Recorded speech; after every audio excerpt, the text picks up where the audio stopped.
once there's it's like a certain number you hit on rent, Mhm. significant problems drop off. Like, Right. 'cause if you can pay $2,500 a month for a place and, your sink's dripping a little, you're probably industrious enough to figure that out. Yeah. Or if your dryer is making a funny noise, you're not going to call somebody. You're going to be like, all right, let's move this thing around. Like, for whatever reason, the higher the rent, the less problems you have. Full stop. The military taught us discipline, it taught us leadership, but it never taught us how to really build wealth and income. This is the Active Duty Passive Income Podcast, and I'm your host, Mark-Ian Sitch, a United States Marine turned full-time real estate investor and educator.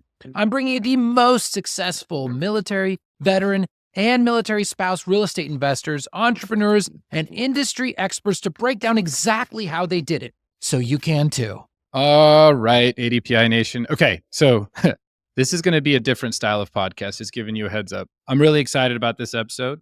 I've got a longtime friend, mentor. I think he was a comedian in a past life because he just doesn't laugh all the time. Just amazing human being. I want to get. I want you guys to learn about him and figure out how and why I know him just through our story. I'm not going to do too much of an intro, and I think you'll kind of have the pieces fall into place.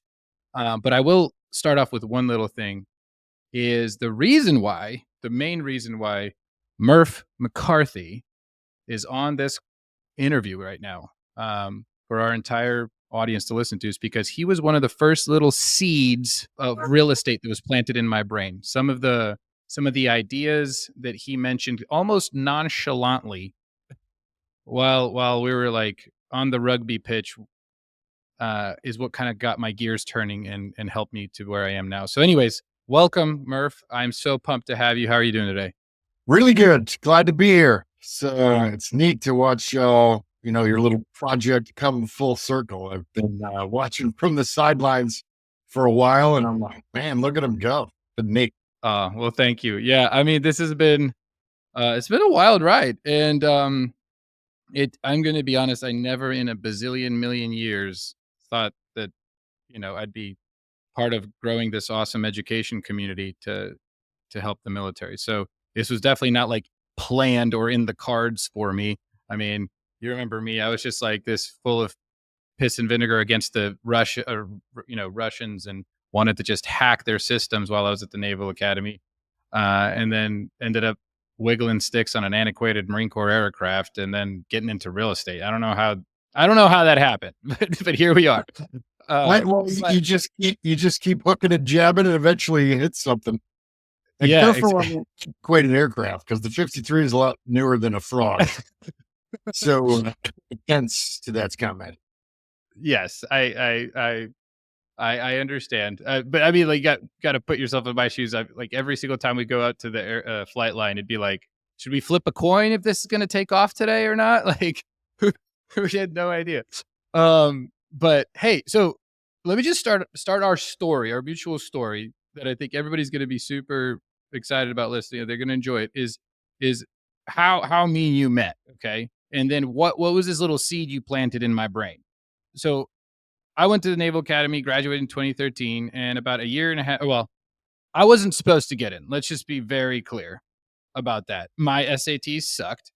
But fortunately, the Naval Academy has a very well-rounded application to where you actually have to go talk to people and get nominated instead of just them looking at you like you're a piece of paper and with some numbers on it, right?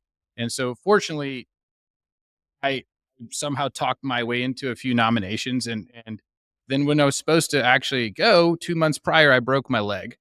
It like snapped my tibia in half, so I couldn't play my beloved soccer, or as the rest of the world calls it, football. And so I did boxing for a year and a half, where the coach could never remember my name, even those 4 letters. And then Ed, my roommate Ed, he was doing sprint football, and eventually he's like, my natural weight's like 190, 200 pounds. I can't keep cutting to 172. And he found rugby, and I was dying to go to the gym with him more often because I wanted all those varsity privileges. And he's like, dude, you should check out this rugby thing. And I was like, dude, they wouldn't even let me play soccer. How, do you think somebody's going to let me play rugby? He's like, no, you're right. But they might need some help. And so I was a glorified manager, operations person, t-shirt seller. What would you call me? I was basically like a gym room You were the groupie. hide the bodies guy. I was what? You were the hide the bodies guy. Hide the bodies. Happen. We don't want any details. Yes, sir. I still don't know how we did like all the taxes for our t-shirts, but I remember that being a high stress situation trying to figure out, wow, we made tens of thousands of dollars and I'm not sure if I'm running this through PayPal correctly. But yeah, so I got to hang out with the rugby team, which was a bunch of like just awesome, like, I feel like 80% of everybody wanted to go be a SEAL or a Marine Corps grunt or something. And so it's a really cool crowd that I got to go, go to the awesome gym and get protein for free and all this kind of stuff. Like it was the highlight of my time at the Naval Academy, joining the rugby team, even though I could not step onto the pitch because I had a titanium rod inside my leg. It was truly the highlight. And that's where you came in. You at the time, were you the assistant coach or I can't remember how that worked? Yeah, I came back in 2011 and Coach Mike Flanagan was still here. He was my coach when I was a midshipman. Okay. And I went back into town. I was like, hey, coach, I'm back in town. I got orders the academy. And he was like, oh, sweet. Well, I'll see you at practice. It was very formal, that I was going to be assistant coaching. But my first practice, I was like, oh, yeah, there's no way I'm not. Oh, yeah. And somehow you and Madre, and for those who do not know, Madre was our basically de facto mother of the rugby team, Murph's wife. And you somehow took us all out to Europe against your better judgment, I think. Nobody got in trouble that we know of, so it worked out for the better. Well, I think a lot of people got in trouble. It's just nobody got formally in trouble with the law. Yeah, that was the last part. We know of. That was recorded that anybody was adjudicated for. Yeah, adjudicated for. Right. Okay. And so I'm building this relationship with the rugby team. You're always there. You're always mentoring everybody. It sounded like, a lot of the Marine jokes I really got from you, but I started appreciating them because you were just like, guys, you're overcomplicating everything. You're in there doing like, I don't know, electrical engineering at the Naval Academy. Then you get here on the rugby pitch and you're trying to overcomplicate things. You always brought it down to earth. And one thing you told me randomly in passing was you told me that you rented out your rooms or something, or you bought a house when you were in flight school. Is that true? Like, that is true statement. How many of those did you have in flight school? So the first gig was I went out to Corpus Christi for some people can go to Corpus for primary. I was out there and I met my landlady. I was renting this place and she was like, if you find me rentos next door, I'll give you $250. And I was like, oh, that was easy. So 10 minutes later, she was writing me a check because I knew other flight students that were coming in town. So they rented the place next door. And then I filled up 2 more places that she had. So she was this nice she was this nice little Korean lady that had like 6 places on North Padre Island. And I told her that I was interested in real estate. I had just read, go figure, Rich Dad, Poor Dad. The Purple Bible. Me and a buddy of mine were all fired up. And she was like, well, why don't I build you a place right across the street? I was like, Doug. So she was a contractor too. And so she got everything together. I don't think that she ever thought that I was actually going to buy the place. Okay. I think she just wanted to get the construction loan and I was part of that process. But push came to shove and there was the original price and then there was the price that she wanted to go with down the road. And I was like, we got a contract. So that was the first. No way. Yeah. That was the first spot. It was a duplex, not on the water, but right across the street from one of the intercoastal waterways. And that was the first one. And that was actually a quick one. They were doing construction on the bridge there in Corpus Christi and the taxes there were kind of crazy. And there was like a month or 2 in between renters. So it was like a high stress situation, for my partner. And, I was deployed and he said, "Hey, do you want to sell the Corpus Christi place?" And I was like, "Yeah, but only if we could sell it for this." And I picked a high number. It was gone in 3 days. So I was like, I should have gone higher. So that was the first venture in. But in between the time that we bought that and sold another one, I bought one in Milton, right outside, on the other side of the fence from base housing. Okay. And I found a single family home. Oh, that was 95.4 was what I paid for it. It was Whoa. like it was the old model for the little neighborhood called College Woods there in Milton. And I took it off their hands for like 95.4. And then I got 2 roommates. I was like, "Hey, $400 a month, hit me on the first." And then I would throw another 400 in the kitty. And that was kind of the beginning of what was going on there. And those were the flight school purchases. And then And that is the literal model of, so I learning that from you. Let me just step one step back for a second. Mhm. I heard you say something along those lines, although at the time, none of this was really clicking in my head. I did not understand money at all. My parents were hiding money under their mattress all the time. So, but the one little thing that like made sense, where I was like, wait a second. Instead of paying my tax-free BAH to rent, I could have it pay off a thing that I own. And wait, people can help me pay that thing off, so maybe I'll have more beer money? Like, I could buy more snake bites? What? So it was like this little like seed. I was like, "Wait a second. That just makes so much sense." But yeah, I'll continue, or I'll let you continue. So that was one of the do you have a couple in flight school, or? so those were the flight school purchases, but Okay. they both worked out really well. And then I still had the bug because Right. the mortgage was less than $800 and I could rent Oh that my place. gosh. Yeah. Yeah. So I could rent that place out for like $1,000. So I was getting $200 a month on top. And even Right. at the beginning, I was paying attention to, what was going to principal each month. So I was Right. like, I'm not doing anything and I'm making money each month just because I dealt with that answering phone calls and emails to get to the closing of the house. And I didn't find that stressful or that complicated. So to me, the juice was worth the squeeze. And when I got to my first duty station, I was looking for a place to live for me. And I had a referral, but the gal that was supposed to be my referral was like sick. She just had like a surgery. So she Okay. passed me on. She passed me on to somebody she knew.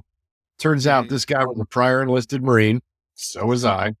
Turns out he was an air traffic controller. So was I. So we were like thick as thieves in 25 minutes. And he found a great single family home in Hampstead, North Carolina.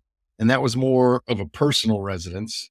I actually did go 50-50 with my roommate because I was like, "Hey, you ever heard of a 15-year mortgage?" He's like, "What's that?" So we got a 15-year mortgage. So the principal was getting Just knocked started down on piling money. on. Yeah, Yeah. and we deployed. We were in the same squadron, and then a buddy of mine came into town, and we rented the house to him and his wife while we were gone. So it was So like a no-brainer. But that realtor, I said to him, I'm like, "Hey, listen, I have a couple real estate properties. Here's what I'm looking for." And my magic number was like something right around 6 figures, maybe a little below, and then look at the rental market. And as long as I can beat the mortgage with the rent, $100 is fine. yeah. That I'm interested. And I'd prefer not to put too much money down. So he called me back in like 6 days. And we went to look at a VA repo, and they had actually, so as a VA repo, somebody bought it, couldn't figure out how to make payments. So they moved out, but they, no kidding, like had the carpet steam cleaned as they moved out. So all I had to do for this place was put a refrigerator in the kitchen and it was Turnkey. ready. So that was Okay. the first one. And I learned something about VA repos. So it's like a bidding process, right? Mhm. So you find who's in charge of it, and then you put in a bid. If you're the lowest bidder, and you can be pretty darn low, as long as you're within 10% of what they're asking, you get it. So you can't just say, Wait. They go to the "Well, lowest bidder? so if you're the highest one, but you lowball them, Okay. as Gotcha. long as you're within 10%, you get it." Nice. Okay. All right. Yeah. So Yeah, we might want to dig into that. I got a single family home that was like, I think 1,900 square feet for like $67,000, and I was renting it Get out out for of town. 650. Yeah, Oh these are my old god. numbers, 2005 ish. Right. I understand. But still, like, gosh. Okay. So where do I start here? Okay. Because you just dropped a ton of nuggets that I think a lot of especially the beginners, but also just those that are looking for, hey, if he could do it, I can do it too. One of the things you mentioned that I think a lot of people are like overthinking is how much money the thing makes. Like when you buy strictly a rental, um, a lot of times people are like, it needs to have 10% cash on cash return or it's not worth it. And I think I that, disagree. yeah, well, yeah, there you go. Because I think to a certain degree, I get that. Right. I was kind of brought up in that thinking. And during certain times in the market, I think that is possible. And then you should, fight for some good deals. But I think what's more valuable is not losing momentum because the more reps you get, even if it's like a break even rental, those rents are going to go up. And now you just outsource the payment of that loan to your tenants. They're paying down the loan for you. It's like a reverse savings account. You're getting tax benefits and you're getting more practice. So now you're like sharpening your eyeballs for finding the next opportunity because you got more reps under you. So I think there's a lot to be said to just getting some base hits. And I think it's really cool that you were focused more on the principal pay down. Oh I yeah. started noticing Well, that. yeah, that part, because eventually, you're always thinking of, the long haul, the exit Mhm. strategy, and that's going to be when you sell the place and you can think about what the price is compared to what you paid for it. But what do Right. you owe on the loan? Like, so if the loan keeps going down, even if the price of the house stays the same, your delta is still going Yeah. to be there. Yeah. And I always thought, people are like, I'm only making $100 a month. It's not worth it. Like, what if a pipe breaks? That's the one I hear the most. What if a pipe breaks? I was like, where is this place? Have you heard about pipes breaking all over town at the local chamber Mm, of commerce? It's It's just, it's not a I big just heard deal. this. You just reminded me of this comedian. He was just like he was up on stage and he was talking about the plastic straw situation. He's like, the sheer physics of this whole like plastic straw murdering these poor sea turtles. He's like, show me the shells. He's like, you're like, show me this place. Like, he's like, this straw's floating up there. There's this massive turtle, wind waves, and somehow this thing like. Anyway, I'm not denying it, but also like the way you just said that. Yeah, the things do happen, right? But I mean, it's also like we're in the military. We kind of like know that shit happens, right? Like, Well, right. And if, as this is the long haul, chances are you're not going to be managing that property yourself. right. And as soon as you are, you're going to get to a fork in the road. Do I want to do this anymore? Hmm. Because, the sink's leaking. You- I'm not going to wake up tomorrow and care about that. That's the property manager's job to, send somebody out there and not spend too much money on it. Or, the pipes bursting, cause I still do manage a couple of my places. If I find the tenants, I manage it. Cause really what you pay the property manager for is to find you the tenants. Exactly. Yeah. Like, hands down. And then when you talk to the property manager and they're like, are you doing any benefits, for the finder's agent? I'm like, oh yeah, $300. Whatever, because they're going to get something. I'll give them cash. I'll give them Amazon cards. You want them to be more influenced to show your property than the other three Right. that they're going to show that Right. day. But At some point, you hand it off to a property manager anyway, and they run everything by you. So in all my spots in North Carolina, they'll say, yeah, your dryer's broken. And I'll be like, all right, can you look up to see when I bought that thing? And they're like, uh, we can't find that. I'm like, and I'll go through my email. That means it was a long time ago. So don't send anybody out there with a headlamp on to fix that thing, because we're just going to buy another one. And typically, as a veteran, you can call Lowe's, get one for 10% off, and they deliver it for free. And all of that process takes 25 minutes, where you just saved a ton of money on what they were going to get you through their handyman or their distributor. So it's not rocket surgery helping out with the management. You know, the self-management piece, like, so I used to be a very big fan of property management, because I was under this assumption, the property management, like outsourcing property management, right? Hiring a property manager, because I was under this assumption that I just didn't know what the hell I was doing, that I'm not good enough at this. Like, who am I to figure this out? Like, believe it or not, it seemed scarier than flying a 53. I was like, how am I supposed to figure that out? And, our COO, Laura Neely, like, I think she self-manages like close to 20 single family homes. But like, and I think that it depends on what your personality type is, but a lot of times you just got to go through the fire a little bit, figure it out. And then all of a sudden, like, you ever heard of the analogy that like fear is like, excuse me. You ever heard the analogy like fear is like it's a mile wide, but an inch deep? As soon as you start getting into that puddle, you realize, okay, it's not that bad. I can figure this out. Yeah. Well, you were talking about like comparing it to flying a shitter. What it really is when you're on a flight schedule and you're at the duty desk and the phone rings and they say whatever they say, and you get off the phone, you're like, I have no idea what they're talking about or what I'm supposed to do. So then you just got to go figure it out. Or else, if you sit on it for an hour and a half, some field grid comes in and starts smashing bags on why somebody called to have this sent here, or this person needs to know about that. So you just kind of gotta figure it out. And none of it's really that tough. It's not rocket surgery, like you said. Yeah. It's like, it's whether you want to deal with, and you're right. Like, some people, don't have the threshold for an hour commute each day. Some people don't have the threshold to manage a property.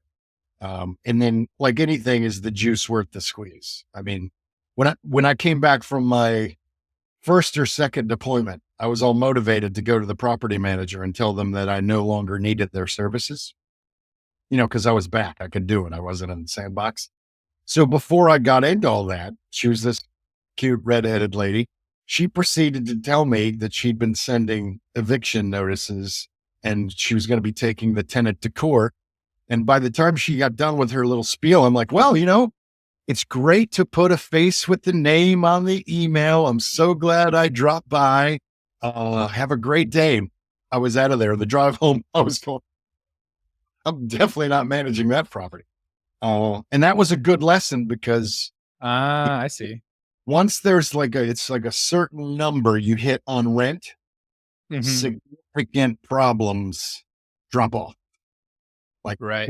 If you can pay $2,500 a month for a place, and your sink's dripping a little, you're probably industrious enough to figure that out. Or if your dryer is making a funny noise, you're not going to call somebody. You're going to be like, all right, let's move this thing around. Like, for whatever reason, the higher the rent, the less problems you have. Full stop. Like that. No, I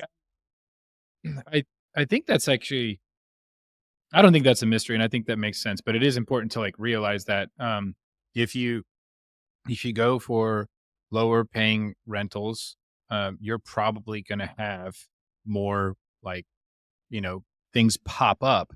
But that doesn't. But then again, if that's your business model and you know that you can like exploit that by just like and then solve it by just having certain processes in place, like hire a manager directly if you have a bunch of them and have them only bother you if it's over $500, like whatever. Like, there's so many systems you can put in place. If it gets to that, it just, like you said, you decide personally, what is your threshold? You're like, ooh, you know what? I don't want to deal with evictions. You take care of it. Like, that was your threshold and you recognized it and whatever. And it doesn't always have to be the cash flow. I mean, I remember my California home. I just knew. I was like, I'm losing cash flow on this bet, but I'm losing less than the principal they're paying down. To your point earlier, like, so I was like, literally, I was like, this is the same thing as a TSP. The government's literally putting money in your TSP. Well, this is the same thing. This tenant's putting money in my pocket every single month. Yeah. Yeah. And when you do that math on what you think you're going upside down, but the principal's going down that amount, that's a push. And oh, by the way, you still have chips on the table because the value of that house is going to go and you are still in the game. If you're like, this $100 or this even $300 coming out of my pocket is just too much for me. I just want to sell this and be done. Congratulations. You're going to be paying a realtor probably on both sides. So the number you thought it was going to be just went down. And then 2-3 years later, when the market goes up 5-10%, and that was a $500,000 home, you could add up those $100 a month or $300 a month as many times as you want. And the money you made waiting it out for the percentage of that increase, because your chips are still on the table, will make that $300 a month seem negligible. Yeah. Especially since the mortgage you're paying, like, well, at least the principal and interest part will never change. As long as it's like a fixed rate amortized loan, 15 or 30 years, it is never going to change.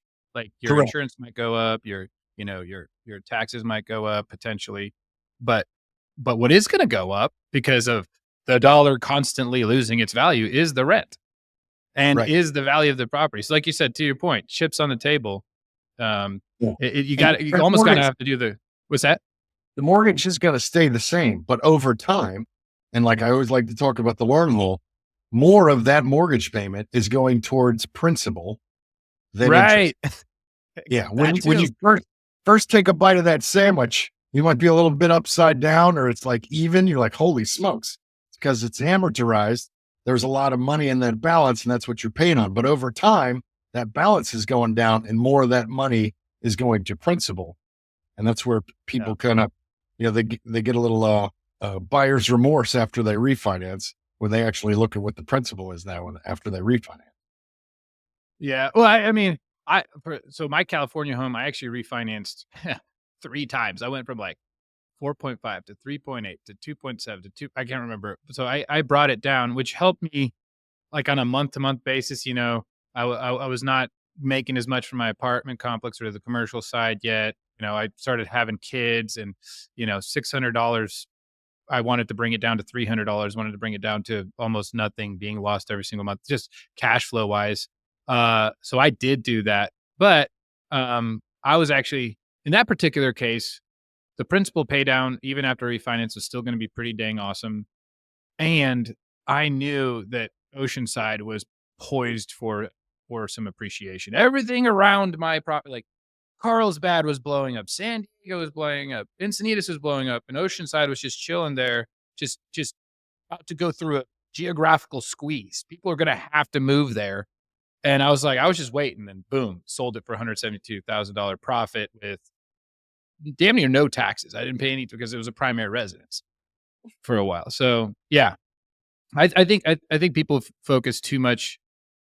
Like we preach cash flow. Have like a benchmark or a magic number or a magic metric for refinancing? Well, personally, I don't. I know. So from the actual mortgage standpoint, there's actual requirements. Past, like if you have a VA loan and you want to do like the EARL, like the in-stream refinance, the cool thing about it, if you guys don't know, whoever's listening, is you actually it can be a rental even. Like so, you could have lived there one time, moved out, turned it into a rental. You can still refinance that VA loan as if it's still your primary residence. But anyway, it has to go down at least 0.5% in interest rate. Otherwise, they won't do it. And Yeah, I think the number I use is like 1%. And then I got to know there's no chance that I'm selling the place in like 3 years.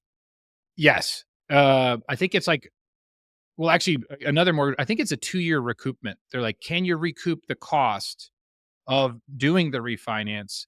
Can you recoup that within 2 years when you compare it to basically those 24 months of how much lower the interest is, can Mhm. that offset? But anyway, yeah. Yeah. I did the Two, same but thing. I had the same. closing cost. Yeah. I did the same thing, but I had the closing cost. And typically for 1%, it's like 3 years. And if you know you're going to have that place in 3 years, it's a no-brainer. Like, hurry up and Yeah. lower my payments. Take my money.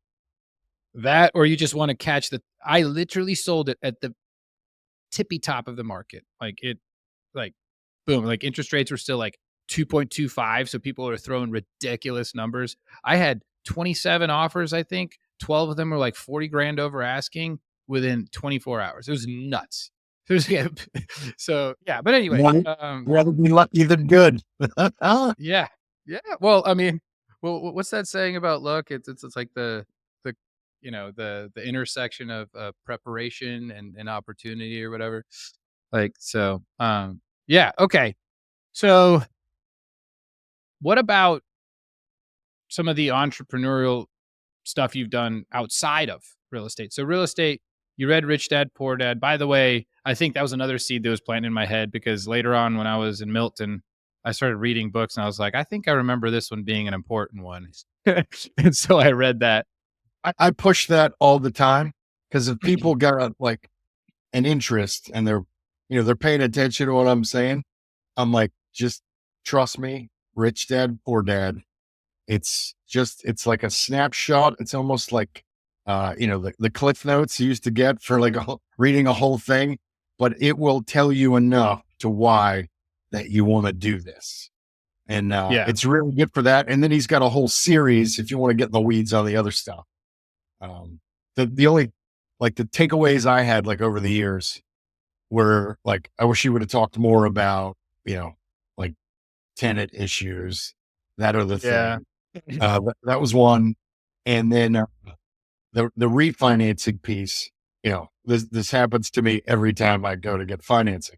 They're like, Mr. McCarthy, did you know that you have 8 mortgages? And I'm like, wait, what? I've got 8? you know, because it's people making $16 an hour returning a phone call for somebody. I'm like, yeah, I know that. I got somebody paying them, so it's cool. So at some point, like the financing thing can become difficult if you're buying more properties with equity from the other because they're used to doing a quick credit check and a pay stub and moving on. But when you start to compile a bit of a portfolio, the financing can get a little more difficult. But I got every time I asked, I got money up until the crash in 2007. So I just kept buying them. Yeah. Okay. And then at some point you decided to do other things on top of that. So and by the way, let's just highlight. So prior enlisted, then you went to the Naval Academy, commissioned, turned into a flyboy, and you still found time to have some rentals, and you still found time to start some side hustles. Like, Yeah, the big one was the cover bag. I'm the inventor and owner operator of the coverbag.com. And so, when I was enlisted, I had dress blues and, you were stilted, but that white cover you wore, at the most like 6 times a year. So it was like, get it on, keep it from getting, stained, broken or damaged, put it back in that box, put it on top of the wall locker and be done. But when I showed up to be a midshipman and they handed me this white cover and that's what I was schlepping around every day, I'm like, ugh, it's problematic. I was like, man, if I just had a bag for this thing, yeah, something. and that doesn't let it get smushed. So like, it has structure to it, right? Yeah. So that was the beginning. And I did like a little handwritten sketch and I sent it to a buddy of mine who knew a guy that ran a bag shop in like North Jersey. No and kidding. he's like, yeah, I can make this for you. So I had him make 10 of them and they came in this box shipped out to me in California and my squadron was having the Marine Corps Bowl. And I just took the box and I opened it up in front of the color guard as they were doing their last rehearsal. I was like, hey, gentlemen, thanks for your time putting this together. These guys are for you, keepsakes, if you will. And I didn't say anything. And they were like, They were like, holy shit, like your cover goes in here. And they're like, this is awesome. There's plastic on the outside walls. So like you can even sit on your cover to be fine. And I'm like, I got some. Yeah. So right now, I ordered a lot more than 10 and then got serious about putting a website together. And there's been two big overhauls of the website since the first one. I got a wholesale customer, the Marine Corps Exchange, before I had really any retail sales. So No kidding. I just managed a meeting with the buyer, and all I did was put the cover bag on the table, unzip it, take the cover out, and she goes, let me go get my assistant because I could sell a ton of them. And I was like, I don't think it's supposed to be that easy, but that was easy. Yeah. So I've been selling. Good ideas or sell themselves, right? Yeah. So I've been selling there for like 14 years. And then once I figured out how to embroider the bags with people's names, retail went gangbusters. Yeah. So you can get whatever you want put on the front of it. Get your name embroidered, your call sign embroidered. People put leather name tapes on the side of them. There's the plain bag. There's the Velcro bag. I've got I call it the Battle of Chapultepec bag to my friends, but it's marketed as the navy blue blade with the red stripes, so the parents understand what it is. So it's a full blown blue one. It like matches your pants when you're walking with it. Nice. That one's been bigger. And then we got one. The other thing we sell is called a chest candy tote. So all of your pieces of flair, all your ribbons and medals, it's like a day planner, and they all go right in there, and those are a big hit too. Oh my goodness. That's okay. And I want to dig into some of the things that like this is what interests me. Okay. So to me, like, okay, once you have an idea, or even like you had like the production figured out, like figuring out the like how to actually I don't know, put the website together, continue growing the business, as long as you're focusing on the right stuff. That's not as like mysterious to me in particular, but what I think that I want to hear from you is like, how did you, it sounded like almost too easy. Like you're like, oh yeah, called a buddy. He called a buddy.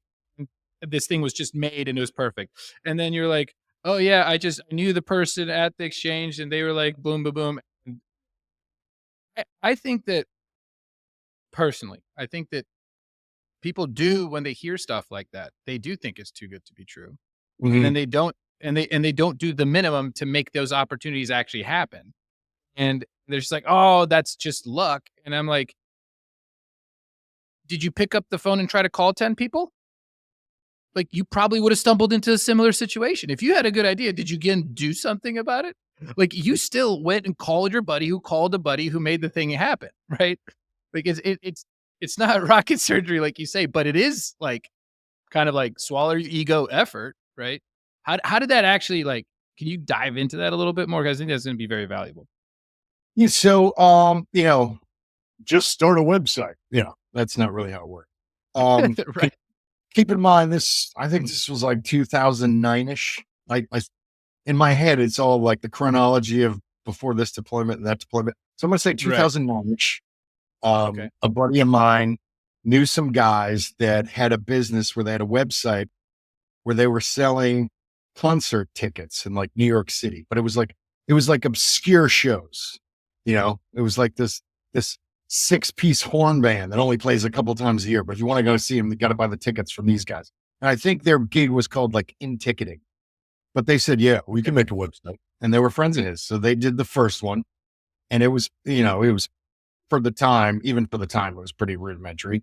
And I would get like an update on my phone. I'd have 2 orders, 3 orders. I'd be like, oh my God. An 8-order night was amazing. And then, somebody's like, hey, what are you doing? Like, look at your website. And I'm like, what's wrong with it? And then they send me these 3 other websites. And I was like, whoa, those are Gucci. So then I moved to another one in like 2014. And that sounds easy, but that was a process. The company actually got bought by somebody else. So a lot of the promises were not bought. But now I got all my stuff on this website. So it's like, all right, we're here. Let's do this. and that ran its course for a pretty good length of time. And then is actually a guy I used to share an office with, who's a entrepreneur, Naval Academy guy, Bart O'Brien. He does baydog.com. So he invented these dog leashes and he's killing it. But anyways, he's like, look, what are you doing? That website, like, that's not going to cut it. And I'm like, who are you? Because I've known this guy forever. He's a Cobra driver. He's like getting in my business. He's like telling somebody that they're fat without telling them they're fat. He's like, he was guilting me. So I looked into Shopify and it seemed like a no-brainer. And then I found somebody on Upwork that could migrate all the products over. And then there I was. So that was kind of a tedious process. I'm just kind of glossing over it like it wasn't a big deal at all, but it for sure was.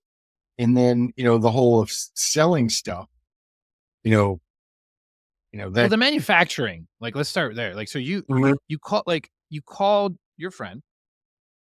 Did you know he had a friend that would be able to manufacture it? Like what is your just like psychology behind this? You're like, I have this idea. I just drew it on a piece of paper. Like, how do I make this happen? Like the real, like, how did the gears turn there? So, it was a union run shop, and he had talked about other business stuff that he wanted to do. And he had a buddy that had a bag and hat shop that was union run. And, that was like the emphasis was on the union part, which I didn't really get. But if you're a union run shop, you sell to all the unions. Like, the unions don't buy anything from anybody that's not a union. It's like a thing. It's like the Irish people only buy from other Irish people. Same thing. So, So I got him to make the first couple, and then he made a bunch of batches for me. But I think they were having some financial issues, and the owner wasn't really running operations anymore. So this other guy came in, not nearly as friendly. And he started nickel and diming me on payments. And then my priority in the manufacturing was not a priority. So it started to kind of hit ahead. And then I was at a breakfast here in Annapolis that was about something totally random. And somebody brought up the cover bag. And I started talking about it. She's like, well, you need to talk to my sponsor mom. I'm like, I do? About what? She's been getting stuff from China for like, I don't know, forever. So 2 days later, I go meet with Mimi Jones and her husband, who's a retired helicopter pilot in the Navy. And it was a giggle fest. It was like, oh yeah, we could definitely help you out. And I literally got in like an old beat up van and drove all over town. And he introduced me to people that do embroidery and packaging and where I could maybe store it, because he heard I was storing all my stuff at my house. And he's like, oh no, man, you want to stay married? You can't store that stuff at your house. And so it went from there. And that's when I found my manufacturer that I've had for, I'd say, working on a decade now. And they do everything right the first time. It's not how high do I have to jump, but when, it's been great. But that evolved. I had to deal with a couple bumps in the road on the way to that. And, when I sent that first check, I was like, I don't know, I hope this works out, because that was a big check. Because nobody wants to fill a 20-foot container without a down payment. Strangest thing. So it's just kind of... Wait. Your first order from this new manufacturer, was it like filled to the brim with cover bags, 20-foot container? Yeah, I ordered, well, I'm sure there was other stuff jammed in there, because the maritime shipping, you don't see too many behinds videos of that. And there's a reason, because sometimes they find people in there. But anyways, I bought, I think 4,000 the first time. So, holy mackerel. And so where, is it a secret? Or you don't have to disclose, how, I'm guessing, how many people enlist or join the Marine Corps every year? Do you feel like you have a significant slice of that market share just buying your bags at this point? I do. It could be much more. Okay. But I'm just kind of happy with where I am cruising. I know at some point this is going to get more, it's eventually going to be issue. Like it's Yeah. dumb for it not to be issue. No kidding. Yeah, Okay. so that eventually come. But Like everything's a standard issue, process. like you have to buy this. Like when I was, I remember when I figured out that I was gonna join the gun club. I guess they had those salesmen come up on stage, and Oh, the they were sheep just like, slaughter uniform brief? yeah, they were like, you will buy this thing, or otherwise you will suck as a Marine, kind of people. Yeah. I had to go see somebody because I guess they look at who bought what, and I bought like nothing except the jacket. Yeah. So I had to go see somebody, and I forget what his name was. He was this angry little prior enlisted captain, and he's like, "I want Major to talk Acevedo? about two." He's like, "I want to talk about two things. I want to talk about your D and whatever this systems class is, and why haven't you bought any uniforms?" And I was like, "Can we wait to talk about the systems thing till tomorrow? I got a quiz. I'm so ready to go." And then I told him that I got all my uniforms at like Naval Support Activity Atlanta for like one quarter What? of this. Yeah. Yeah. Oh And I my still had, God. I was boxing in between rugby seasons. So I was still pretty close to my enlisted weight. So I wore a bunch of that stuff too.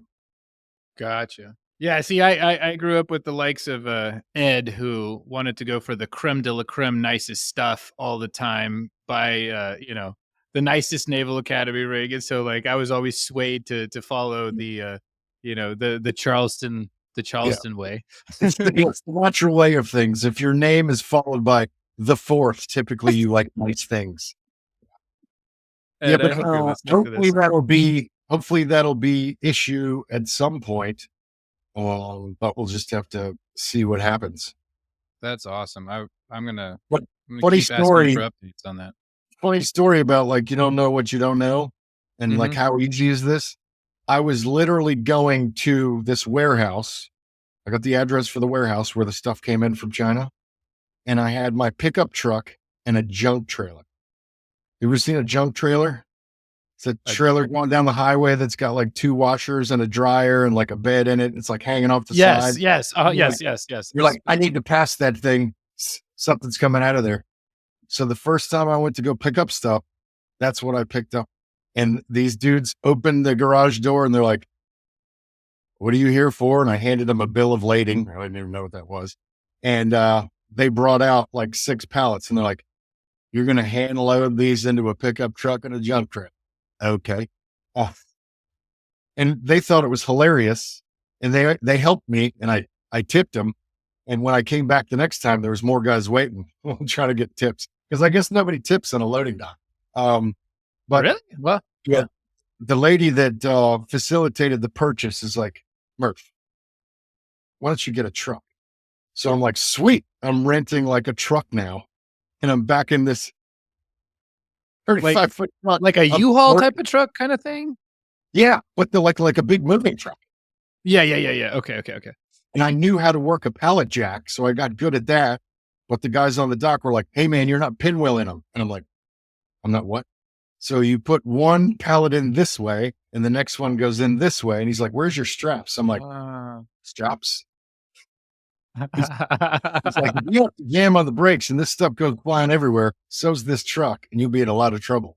So the guy sent me to the store to go buy some straps, and then there I was. And then I rented that truck probably 5 or 6 times, and then I figured out I could pay somebody like $350 to do all of that for me. And I'm like, done. Yeah. Your couple hours of work are way more worth Yeah. the $350. Yeah. Holy It cow. was, it Okay. was fun at the beginning, but then it was not worth the time. Did you say that this is you're wholesaling it to the exchange and the exchange has it like on in the store? Oh yeah. Like if they sell significant amount of uniform items in that particular exchange item, the cover bags are in there. Yeah. They're Awesome. Okay. So there's like a minimum requirement. Okay. Yeah. Like if they're just selling skinny shirts and shaving kits, you're not going to find a cover bag. Okay. If they're selling, How did that, like, again, not necessarily, but just like the psychology, like, it takes a certain amount of, like, when you're starting this stuff out, certain amount of balls to come up to somebody and be like, "Hey, my stuff's good enough. I want you to use it." Like I mean, you said it was easier than you thought it would be, but still, like, you had the gumption to like request a meeting about a thing Like, how did that happen? It was really just kind of, once again, lucky, but I was pursuing the luck. Right. So, in the 22 area on Camp Pendleton, I don't think they have it anymore, but there was this like, you could get uniforms, boots, like Marine Corps knickknacks. Like it was it was for everybody. Like the parents could go in there and buy stuff. The Marines could buy something to eat. It was all over the place. And there was this guy that ran it, was this old guy with a beard. You got all these Marines running around, and then there's this old guy with a beard. So I used to go shoot the shit with the guy all the time. And I found out he was into coins. So I was Okay. in like this obscure outpost in Iraq, and they had a coin that I had never seen before. So I was like, I know who's getting that coin. So I came back and gave him the coin or whatever. And then I was like, hey, who decides like what goes on the shelves in this place? And he goes, her name's Wanda Fox. You want her number? Yes. And he gave it to me. And like 16 minutes later, I went through the little gate to get on the air station, got up to my office, picked up the phone, dialed the number, and she's like, Wanda Fox, MCX. I'm like, ma'am, my name's Murph McCarthy. She just answered. Yep. Like, just I didn't get screened by a secretary, nothing. Like he gave me her direct line and she picked up the phone. And I was like, I have a product that I think you really need to see. I think it would be a hit in exchange. And she goes, well, do you know where I live? I was like, I can find it. And she's like, all right, well, I've done land nav. yeah. She goes, all right, well, I guess I'll see you next Friday. What'd you say, 9:30? And there I was. Showed up at her office Wow. at 9:30, opened up the cover bag, took out the cover, and she's like, let me go get my assistant because I can sell a ton of these. Gosh. I really don't want to make it sound like I'm like going into like fatherly coaching mode as a 34-year-old, but like just to everybody listening, like I cannot stress enough how many I've had similar situations to what Murph is talking about, where it's like it does seem like luck from the outside looking in, but I can't help but just I want to foot stomp the fact it's not. It really I mean, I yes, purely statistically probabilistic, and maybe you can call it luck, but also it's like if it's a probability and statistic and you keep hitting, you're probably going to win eventually, right? And like just the fact that you weren't afraid to ask somebody what might seem like a reasonable question, but most people never even think to ask that because they're maybe somewhat negatively minded. They're like, oh, he probably doesn't know the number, but he did, you know. And so it just takes a few swings every now and then. So Yeah. I don't know. I think that's really cool. I've gone and done demos. I remember one time, it was like the Army Navy 10K or something, set up a table, had the cover bags there. And most of the people walk by, they're like, oh, what's that? They're like, oh, that's neat. And then half the people would walk up and they'd be like old timers and they'd be like, damn, I wish I had that bag when I was in. So you're like, there's a lot of that. I put it in front of the old Navy exchange here. They let me set up a table. The average age was like 100, and I was amazed at how much booze were purchased at that exchange in a given day. And it started at like 10 o'clock in the morning. People were coming in and buying big jugs of rum. I'm like, they might sell a few nice colored shirts and slacks here. This is a booze store. This is a packaging store if I ever saw one. There I was trying to sell my wares all day, and I think I sold 2. You just gotta keep grinding, and then all of a sudden something pops up, an opportunity or somebody that gets it, that can get you through, takes the time, because it's a lot of times the people you're dealing with to try to get yourself in a store or as, a new item on a big catalog or website, they're not directly affected by the success that this is going to bring. They're an hourly worker that just facilitates things. So the extra mile, a lot of times you're not going to get, so you got to be over the top, kind of sell your story why you think it'll be awesome and, just go for it. And of course, like be a nice person.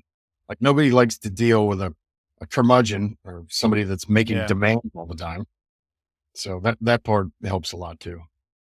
I honestly, like you said, the over the top piece, I honestly think that's an overlooked, almost I would say commonality of when stuff ends up happening. Like, I wonder how that happened. Well, somebody somewhere, something was over the top. Like something caused a spark to where everybody got out of their TikTok and were like, wait a second, let's make something happen.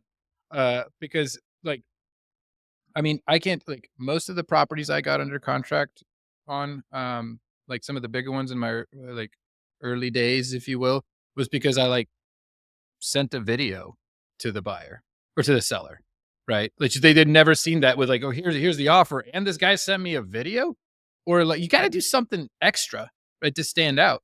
Or like I actually gave this analogy on a capital raising class I was giving 2 days ago at this point.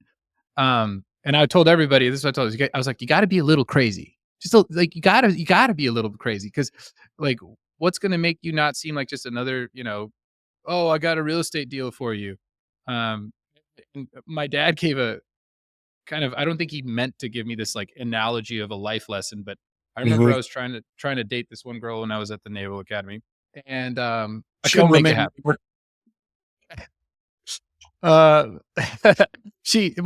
let me just say it didn't work out. Right. And so like my dad like called me, he's like, hey, you're going to go see that girl you're talking about? And I was like, no, I mean, she started dating some other guy, I think, or they're talking, and I don't, and she's in Boston. He's like, so he's like, why aren't you at her door with flowers? I'm like, what? He's like, yeah. So all I'm hearing is excuses. Where's the fire under your ass? I'm like, and my dad's like not typically like this. Okay. And I'm just like, I mean, this is the guy that puts money under the mattress. Like, I'm just I'm thrown off. I'm like, what are you talking about? He's like, I'm at the Naval Academy. Like, I know Ed might be running out every now and then, breaking the rules. Like, I'm not going to go drive over to Boston on a school night when I have like a thermodynamics test the next morning. Like, what are you talking about? But I could tell he was disappointed. He's just like, come on, you're not trying hard enough. And actually, Murph, you're going to enjoy this. I learned this again when I was in flight school. There was some guy, he's like, his last name it started with an MC too. It was like McClelland or something. Oldest dude there. Some Irish guy. Yeah. And he was a sim guy. Couldn't fly anymore. Just sat around in the sims. And everybody was just dreading him. He was the terror of this TH-53, or 57, the little upside down lawnmower simulators. Like he was everybody's terrorizer. And I sat there and I remember I messed up a part on the checklist because I was just learning how to start this bad boy up. And I was like, oh, sorry, I always do that. And I just kind of kept going. He's like, stop. It's like, what do you mean you always do that? I was like, well, I'm sorry. I just made it. He's like, no, don't always do that. He's just like, he said, don't. And it like hit me like a ton of bricks. I was like, what do you mean? He's like, you're obviously not having a fun time right now, are you? And I was like, no, sir. He's like, well, it's because you're not good at it. I was like, what? He's like, go back home, sit in your chair and practice, and then you'll be good at it. And then we're going to have a great time. And I was like, oh my God. It was just like this like light bulb. Like, again, I was like, wait a second, maybe you just have to be a little crazy and try harder than everybody else. And when it came to my like dating analogy that my dad was giving me, I was like, okay, so there's those that like don't try hard enough. They don't get the girl. And then there's those that like, they try just right, but there's not like enough spark. So they might date for a while, then they break up. Then there's those that try too hard. And guess what? You get friend zoned hard at that point. Like if you're just too nice, you're in friend zone. And then there's like, okay, I'm going bananas. Like I'm going to go balls to the wall and nobody like, this is going to be crazy. I'm getting 100 because really what that means is you're going 100% vulnerable. You're putting it on the chopping block and now it gets respected. Whether it's me as a young midshipman trying to find my future wife, or it's you trying to make a business deal happen. You got to be a little crazy. People have to see that you're not just like this boring entity. Ricky Neofiller calls it shooting your shot. Yeah. You got it. Yeah. Yeah. I think he used that when all of a sudden it was this girl that he was just friends with. All of a sudden, like gave him the business that she was like super interested in. So he had a similar moment where he's like, I gotta go. He summarized it. He's like, she shot her shot. If you want something, just got to keep plugging. And, any good salesman or anybody in sales will tell you, if you haven't been told to pound sand 12 times by lunch, you're just not working hard enough. And that's when it's a side hustle, that's hard to get your head wrapped around. Yeah. Because if you're not typically in sales, like if you do other stuff like coach rugby and raise kids and do all that stuff, every time somebody kind of gives you the Heisman, you kind of like offended. But you can't be that way. You got to realize, there's something else. Just keep trudging and you'll be fine. Yeah.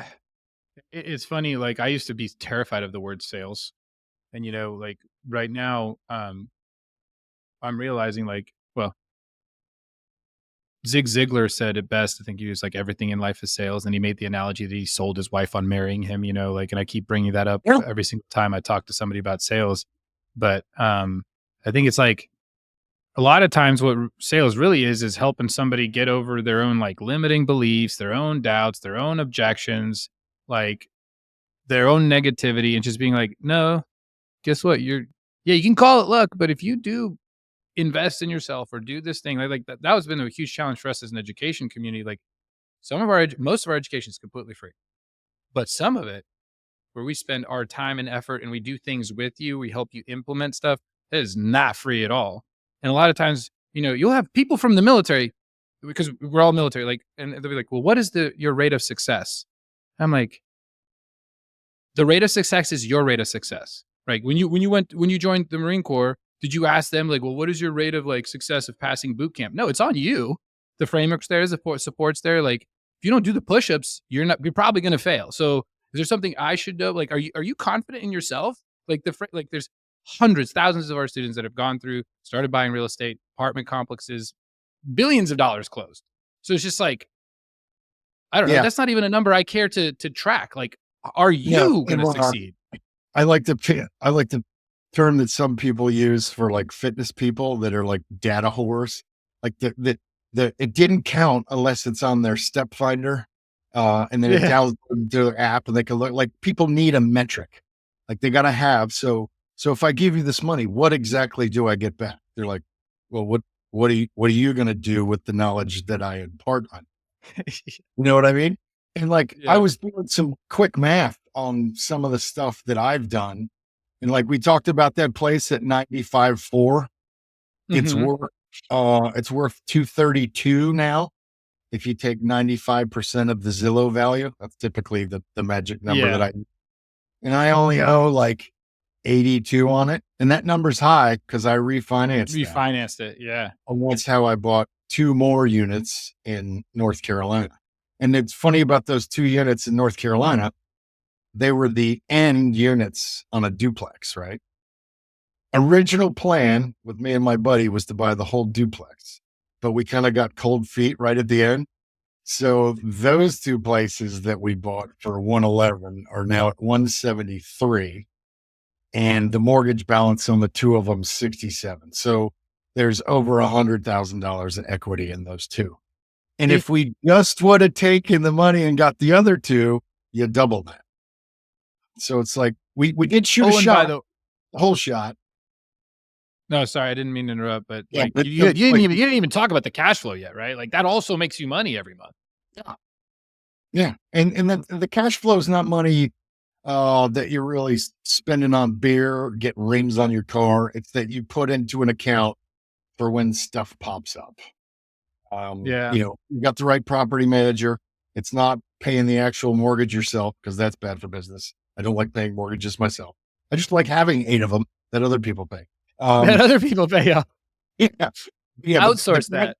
Yeah. But so many people focus on the cash flow part. And I'm like, that's really not where they are. Because the model I had was, $100 would be great if I could get the rent $100 over the mortgage and then just wait it out. Because I'm looking at this, and the place in Pensacola I've had for 23 years, another place in Jacksonville, 20 years, the outside units of that fourplex, 14 years, and another place in Jacksonville, 17 years. And they're all remarkably similar, and there's just a ton of equity in there now, and the mortgage balances are low. And like you keep alluding to, the rent has gone up. So it's all of a sudden, the little $100 is not $100 anymore. It's like $600. And that starts to add up. And when it adds up, you start looking for another property or other stuff to invest in because you don't want that stuff sitting in a savings account.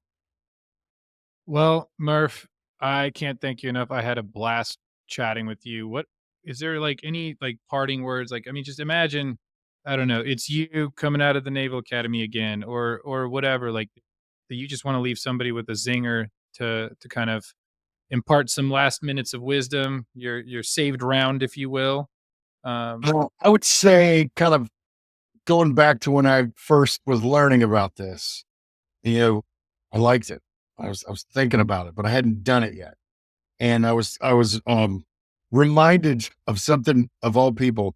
I'm going to quote my mother-in-law here, when she was talking about like starting a family, because every newly married couples always say, well, we want to do this. We want to do this. And she was like, there's never a perfect time. If you keep waiting for the perfect time, you're going to wish you would have gone back early. Real estate's the same way. Like, oh my God, interest rates. There'll be another interest rate, but you want to get your seat at the table now, because where this works out is the long haul. If you're looking to flip, totally different conversation. Not the same set of standards, but get in now. The interest rates will change, and then you can refinance. We already went over some metrics on when you'll know that's good. And if you hold on to these places, eventually you get to a point where, you got to figure out where your money's coming from, and you've got 6, 7 streams of income, and you're not really that concerned about where your money's coming from, because you got money coming in and you can focus on the stuff you want to focus on, like traveling or doing stuff with the kids, all that stuff. You're not just going to go, as Kiyosaki likes to talk about, his poor dad. Like he had to get another job. Like there was nothing to lay back on. Like you had to go get another job. Yeah. But if you get into this and you do it right and you learn everything and you're a student the whole time, eventually you get to a point where you can focus on other things, because it's a no-brainer. But there's never going to be a perfect time, as Sister Mary liked to say. I mean, I think that's 100% true. Or like there's the proverb, like the best time to plant a tree was 20 years ago. Or like, but what I think the greatest return is just the learning moment. Like, okay, I got this one. It's not, it's making me zero money every month, but I went through that. Now I'll be better, quicker, faster, stronger at identifying the next opportunity. Like, you got to build momentum. It's not going to be like you don't do anything, then this perfect solution pops up on your desk out of nowhere, and you're going to be 100% mentally confident to like take advantage of it. No, it's never going to happen. You got to have the reps. There's going to be some agita at each purchase. If there isn't, and you're just not paying complete attention. I mean, that 4-plex that for me is only a 2-plex is a great example, because the money was there. Like, we wouldn't have had to find too much, because once the second, third, fourth investment property, you got to figure out where to get the money down. Nobody wants to mess with your debt to income ratio that significantly. Oh yeah. But it was there. We just weren't ready to take that risk at the time. And but it's fine. Like, we're happy with where we are. Everything's cool. Awesome. I'm also working on getting Rob Dyer on, because I want to talk to him about his stuff. Yeah. He texted me back. He said he's coming on. So everybody that's listening, you're still listening to our banter. We're gonna have another awesome rugby player, Naval Academy grad, coming on and telling his stories. And he was actually on Shark Tank too, so he's got a cool story as well. And so I'm really excited to bring him on. So you guys definitely subscribe, share, tune in, like, whatever you got to do to kind of donate to our mission to help more military members get these aha moments and light bulb moments. So thanks again so much, Murph. Guys, remember, go to thecoverbag.com if you want to have an awesome cover for your bag, or an awesome bag for your cover. Wow, that was a Marine moment.